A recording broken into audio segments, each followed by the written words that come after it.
Hello everyone, I am Sushil Kesari, Senior Physics Faculty Vidya Mandir Classes HL Korwa.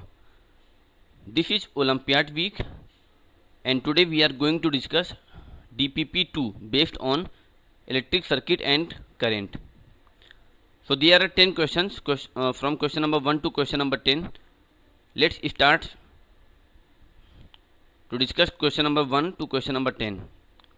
So question number 1 is, which of the following is not a use of electricity? Options are riding cycle, running pump, driving car, watching television. तो यहाँ पे पूछा है कि कौन सा इन चारों option में कौन सा जो है जिसमें जो इलेक्ट्रिसिटी का यूज़ नहीं होता है. राइडिंग साइकिल, साइकिल चलाना, रनिंग पंप, पंप को रन करने में, पंप को ऑपरेट करने में, ड्राइविंग कार, कार को ड्राइव करने में, वाचिंग टेलीविज़न, टेलीविज़न को देखने में. तो यहाँ पे टेलीविज़न चलता है तो वहाँ पे भी इलेक्ट्रिसिटी का यूज होगा, कार चलती है तो वहाँ पे भी इलेक्ट्रिसिटी का किसी न किसी फॉर्म में यूज होगा. राइडिंग साइकिल में इलेक्ट्रिसिटी का यूज नहीं होता है, so the right answer will be option A. Now come to question number 2. The question says that closed and continuous path of electric current is called. Options are resistance, connector, insulator, circuit. तो closed और continuous path of the electric current को क्या बोलते हैं हम? चार option दिया हुआ है, रेजिस्टेंस, कनेक्टर, इंसुलेटर और सर्किट. तो हम क्लोज्ड और continuous path of electric current को बोलते हैं electric circuit. So the most appropriate answer will be option D, that is circuit.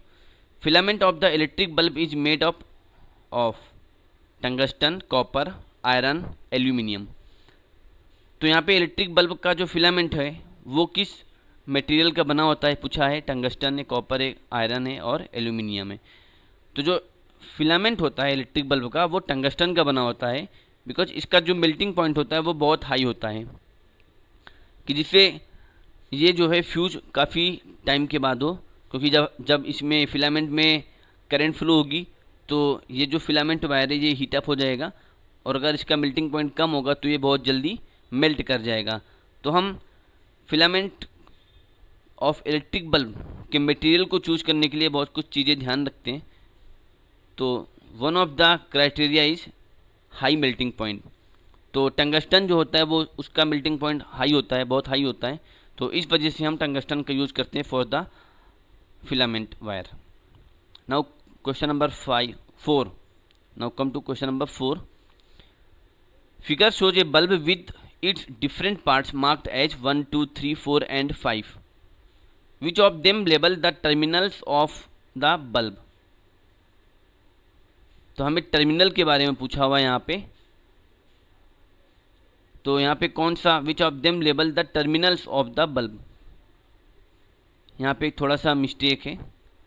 यहाँ पर which of them label the, ये फिलामेंट ऑफ द बल्ब है यहाँ पर.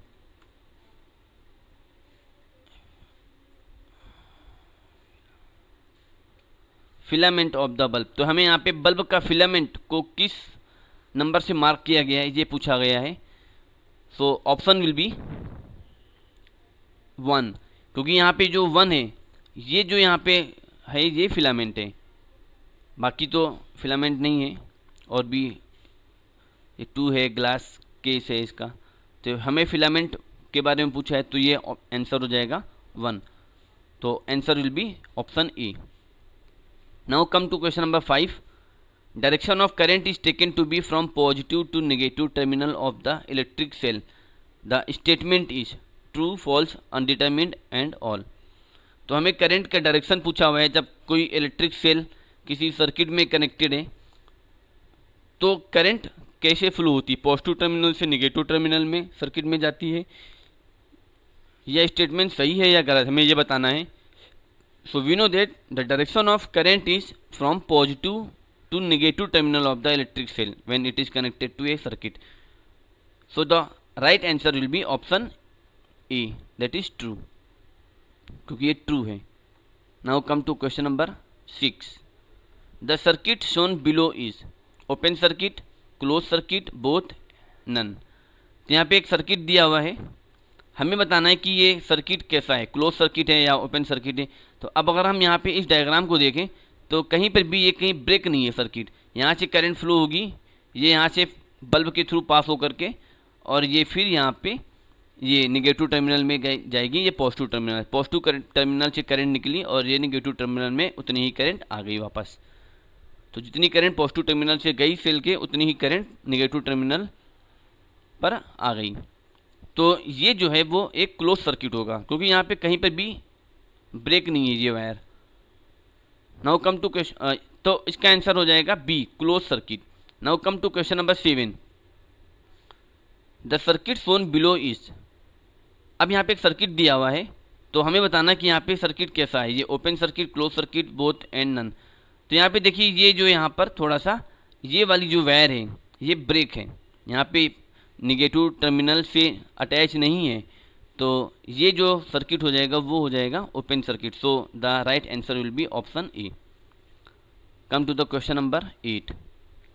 SI unit of current is, options are joule, kilogram, ampere, coulomb. तो SI unit में पूछा हुआ है करंट की, करंट को की SI यूनिट क्या है, करंट को हम किससे एक्सप्रेस करते हैं, तो करंट को हम एक्सप्रेस करते हैं एम्पियर से। SI unit of the current is ampere.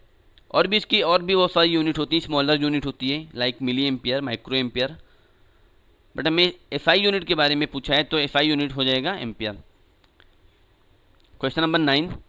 The question says that in an electric bulb light is produced due to the glowing of, options are, option A is the glass case of the bulb, option B is the thin filament, option C is thick wire supporting the filament, and D is gases inside glass case of the bulb. तो यहाँ पे पूछा है कि एक electric bulb में light produced होता है किस चीज़ के ग्लो करने से। तो ये जो लाइट प्रोड्यूस होती है बल्ब में, ये फिलामेंट जब ग्लो करता है तो प्रोड्यूस होती है। तो इसका जो आंसर हो जाएगा, most appropriate answer will be option B, the thin filament. Now come to question number 10। Filament of a torch bulb is, options are a metal case, a metal tip at the center of base, two thick wires, a thick wire। तो filament पूछा है torch bulb का, filament क्या होता है, metal case होता है, to thick wire होता है, या metal tip at the centre of the base होता है, या फिर थिन वायर। तो जो फिलामेंट होता है बल्ब का वो एक थिन वायर होता है। So right answer will be option D. So these are the explanation of the all question number 1 to question number 10. I hope you understood the explanation. Thank you.